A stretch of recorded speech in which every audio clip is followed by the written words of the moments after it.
Hello everyone, this video discusses the philosophy and life of Arthur Schopenhauer. For more videos, please like and subscribe to the channel.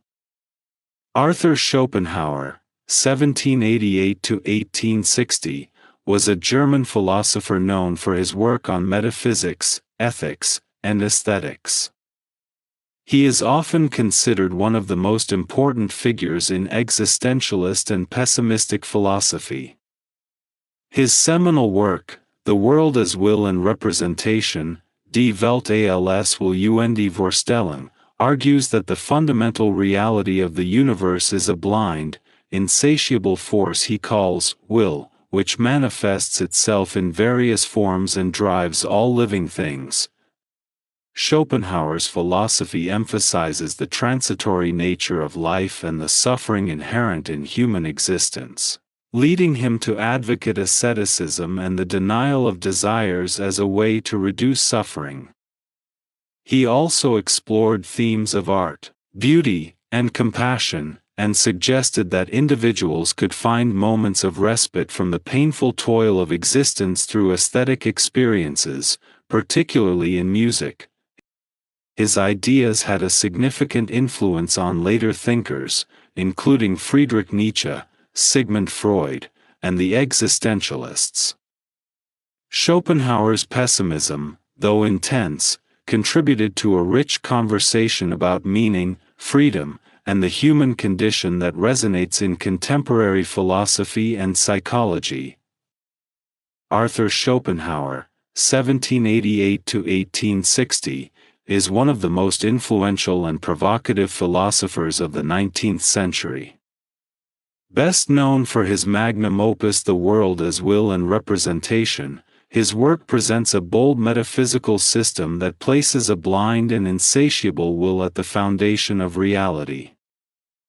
Schopenhauer's life, marked by early travels, academic struggles, and personal turmoil, profoundly contributed to his pessimistic philosophy, a view that sees human existence as the product of endless struggle and inevitable suffering.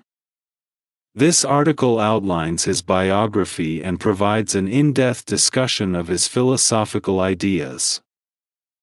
Arthur Schopenhauer was born on February 22, 1788, in Danzig, present-day Gdansk, Poland, into a prosperous merchant family. His father, Heinrich Floris Schopenhauer, was a prosperous shipowner who intended his son to follow in his footsteps. In keeping with his international business aspirations, Heinrich chose the name Arthur for its uniform form in several major European languages. In 1793, when Danzig was annexed by Prussia, the family moved to Hamburg, a city renowned for its commercial spirit and relative freedom. Here, Arthur's early education combined practical business skills with exposure to the broader cultural currents of the time. His father's insistence on language learning and travel led the young Schopenhauer to spend his formative years in France and England. These travels imbued him with a global outlook and an abiding interest in art and literature, even as his father pushed for a career in business. The death of his father in 1805, under circumstances that some attribute to suicide, was a turning point in Schopenhauer's life. Although he had been prepared for a life of business, his inherited wealth gave him the freedom to pursue intellectual endeavors. Soon after, he began an education that bridged both the practical and the theoretical. Initially enrolled in a commercial apprenticeship, Schopenhauer soon found himself drawn to classical studies. He attended the Ernst Gymnasium in Gotha and later studied in Weimar, a cultural center where his mother, Johanna Schopenhauer, hosted a literary salon attended by notables such as Goethe. These early experiences not only provided him with a strong foundation in the classics but also exposed him to the high culture of German Romanticism. At the age of 19, Schopenhauer left the world of business to enter university. He graduated as a medical student at the University of Göttingen in 1809, but his restless intellectual spirit soon drew him towards the humanities.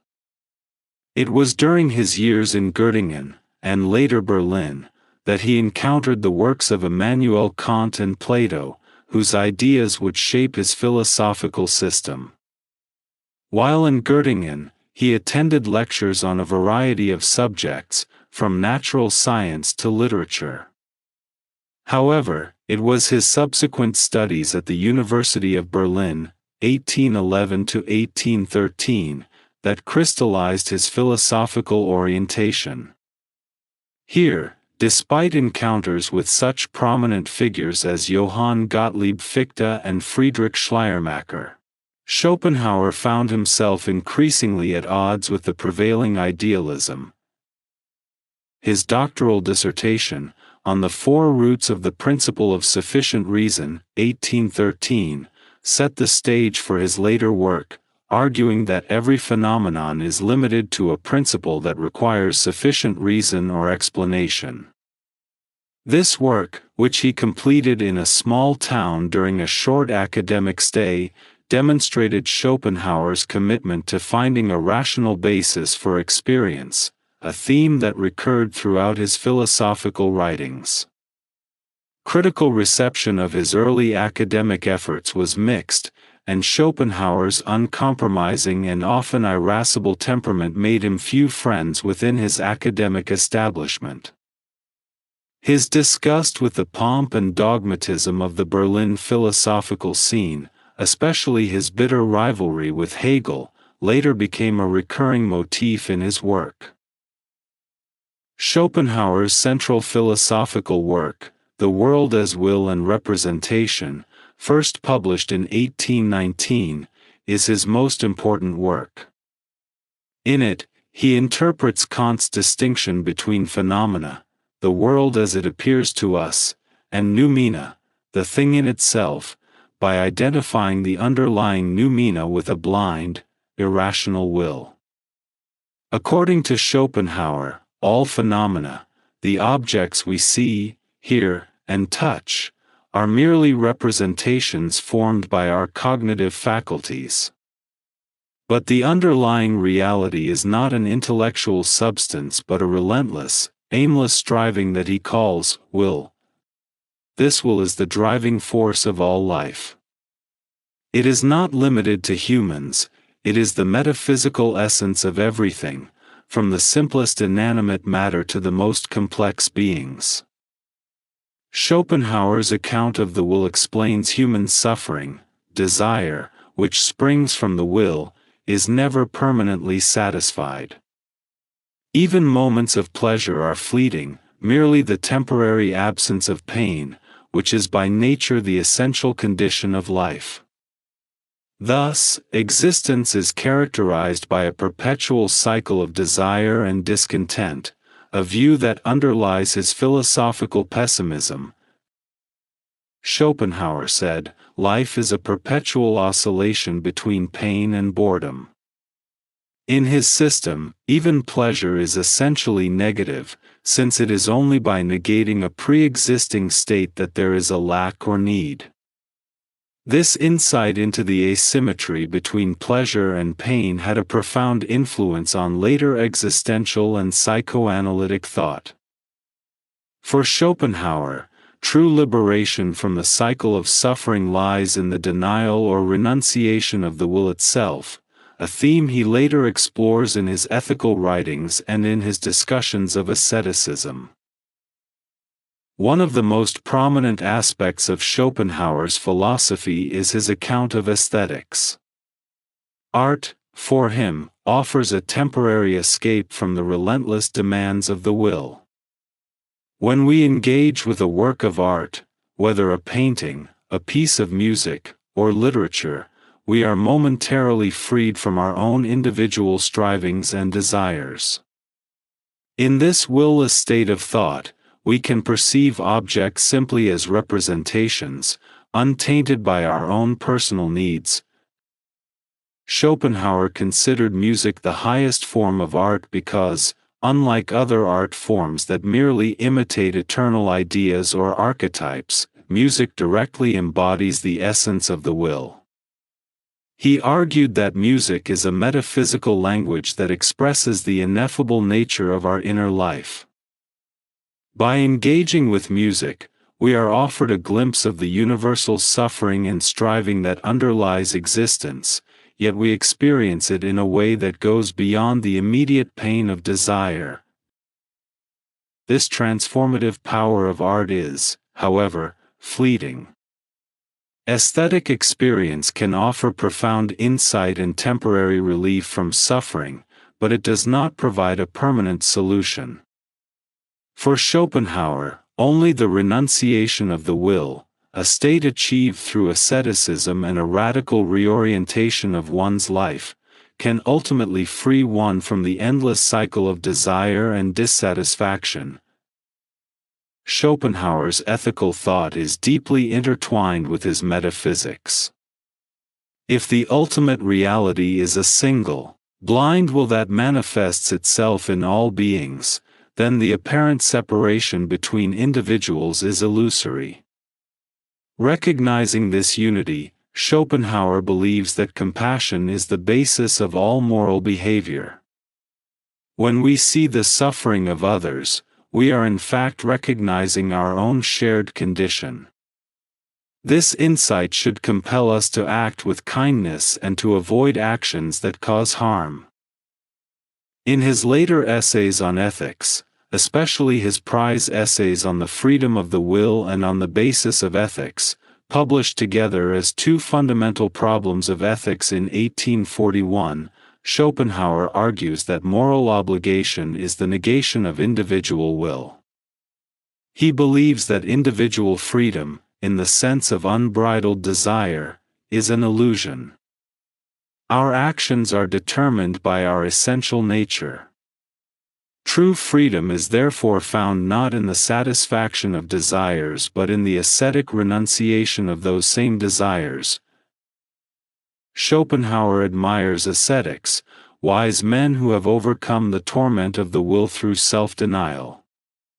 For him, the path to liberation lies in the recognition that the only lasting release from the inevitable suffering of life comes through a kind of metaphysical surrender. This radical asceticism is not simply a denial for its own sake. It is an acknowledgement of the fundamental truth that life, as the manifestation of an insatiable will, is inherently painful. His ethical framework therefore revolves around the idea that acts of love are the only truly moral acts. By reducing our own desires and reducing the suffering of others, we come closer to the negation of the will, and in so doing we move towards peace and tranquility. Schopenhauer's philosophy is often summed up by his profound pessimism. He argued that life, rather than being inherently good or full of meaning, is dominated by suffering, desire, and an insatiable, irrational force. This pessimistic view is not a simple negation of life, but a realistic assessment of the human condition. In his famous ode, he noted that the experience of life oscillates between pain and boredom. Pleasure, when it occurs, is only a brief respite from a relentless state of wanting. This uncompromising analysis of human existence had far-reaching consequences. Schopenhauer's insights influenced a wide range of thinkers and artists, from Friedrich Nietzsche and Sigmund Freud to Richard Wagner and the later existentialists. Even though Nietzsche ultimately rejected much of Schopenhauer's pessimism, he acknowledged its profound influence on his own thinking.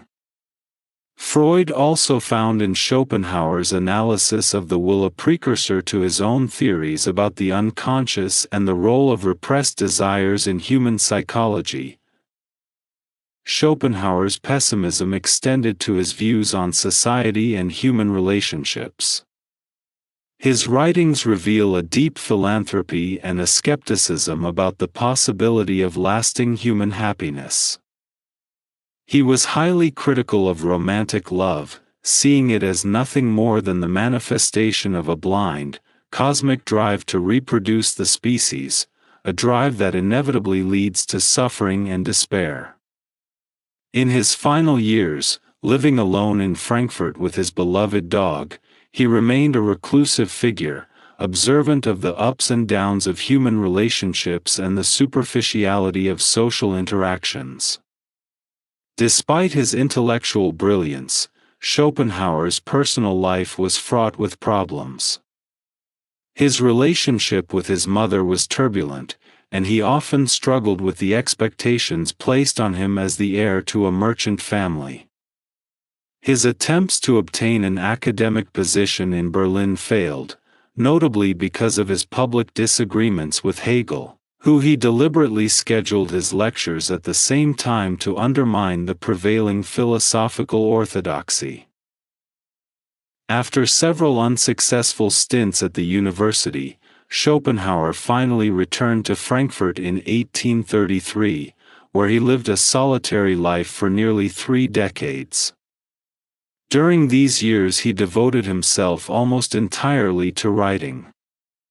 Although his major work initially received little attention, the publication of his collection of essays and aphorisms, Parerga and Paralipomena, 1851, finally brought him recognition.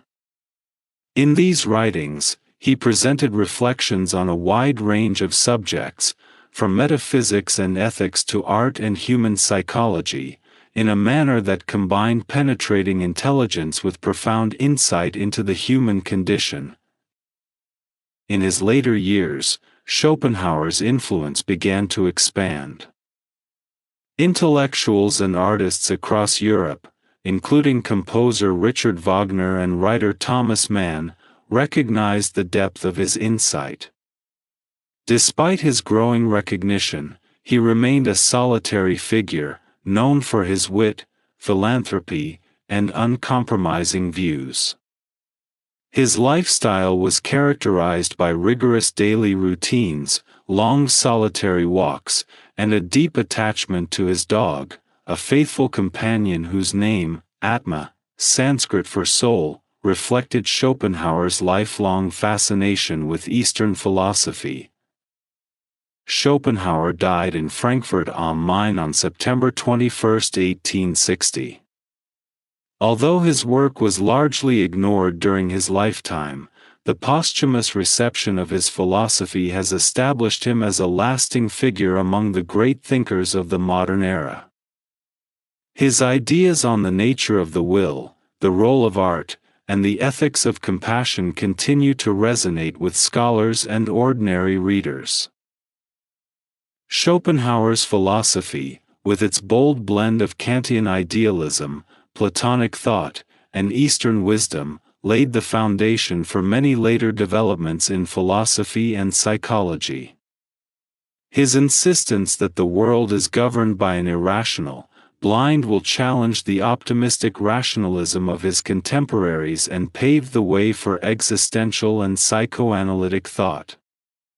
His ideas influenced Friedrich Nietzsche, who both admired and vehemently rejected aspects of his thought, as well as Sigmund Freud, who saw in Schopenhauer's account of desire and repression a precursor to his own theories of the unconscious. In aesthetics, Schopenhauer's account of art as a temporary escape from the torments of the will has inspired generations of artists and thinkers. For example, his superiority of music over other art forms prefigured later ideas about music's unique ability to communicate deep emotional truths. Moreover, his moral emphasis on compassion has provided a basis for modern debates about animal rights and the nature of suffering. Schopenhauer's pessimism and his radical call to renounce individual desire have resonated with those disillusioned by the promises of progress and the rational optimism of the Enlightenment. His works have found a receptive audience among existentialists, cynics, and critics of modern consumer society. Despite, or perhaps because of, his dark outlook on life, Schopenhauer has had a powerful influence on literature, psychology, and even political thought. Today, Arthur Schopenhauer is recognized as a philosopher ahead of his time. His willingness to confront the harsh realities of human existence, and his fierce criticism of the illusions that obscure the truth, have earned him a place among the most provocative and enduring figures in Western philosophy. His works are studied, discussed, and admired for their originality, depth, and unyielding challenge to conventional ways of thinking.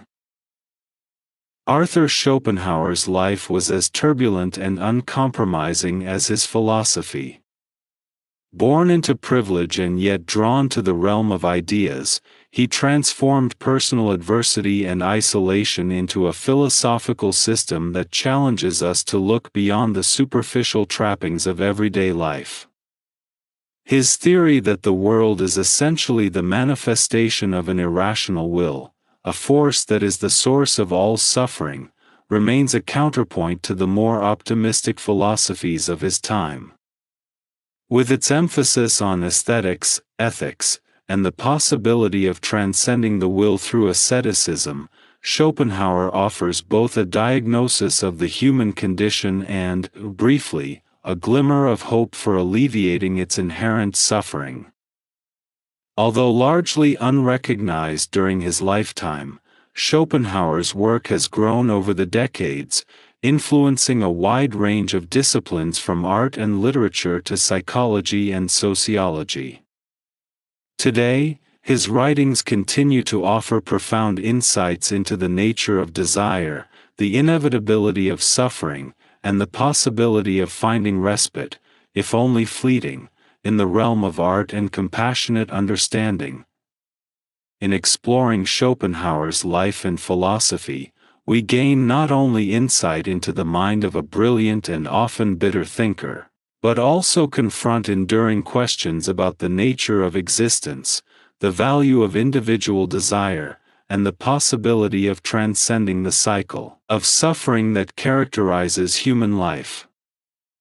His legacy stands as a testament to the power of philosophy to challenge and transform our understanding of reality.